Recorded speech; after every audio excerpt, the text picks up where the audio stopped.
Dos gens, melina i la furina, vigilen que la glucosa no s'acumuli a les neurones.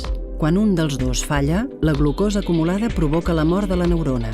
És l'inici de la malaltia de la fora, una estranya forma d'epilèpsia hereditària que afecta una vintena de persones a Espanya. La malaltia es manifesta a l'adolescència amb convulsions i la pèrdua progressiva de funcions cerebrals. La degeneració del sistema nerviós fa que el malalt deixi de moure's, parlar o alimentar-se. No hi ha cura coneguda.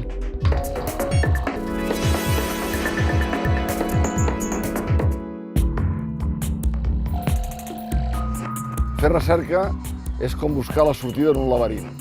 Saps per on entres, però no saps com sortir-te'n. De vegades et fiques en carrerons que no porten enlloc i altres vegades topes amb la paret.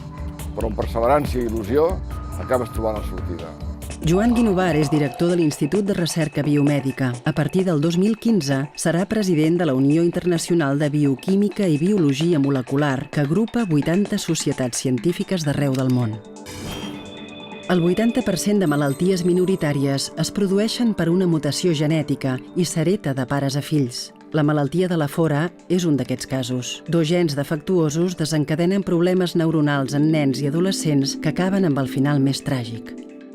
Per a Guinovar, els gens mutats són com policies que no vigilen correctament la funció que han de fer. A la malaltia de la fora fallen els policies que controlen la deposició de glicogen.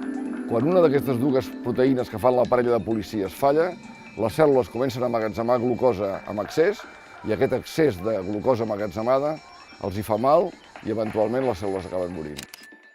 Com passa a moltes de les malalties minoritàries, encara no s'ha trobat un remei que eviti la manifestació dels símptomes i els tractaments disponibles només són pal·liatius. Amb tot, les malalties minoritàries suposen una gran font d'informació per als científics que estudien les bases biològiques del nostre organisme. El seu coneixement pot ser d'utilitat per entendre millor altres malalties complexes.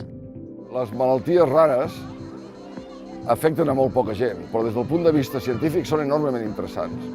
De fet, hem après molta bioquímica gràcies a la gent que té malalties rares. Aquestes han descobert mecanismes que eren desconeguts i que no els haguéssim anat a buscar si no hagués sigut perquè fallaven amb una sèrie de pacients.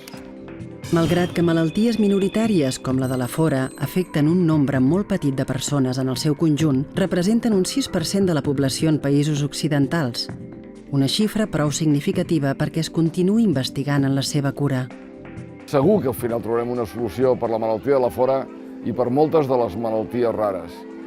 Cal seguir treballant, cal conèixer bé quins són els mecanismes que fallen i un cop coneixes quines són les peces que fallen, un cop entens per què la maquinària cel·lular s'ha espatllat, només llavors és possible reparar-la.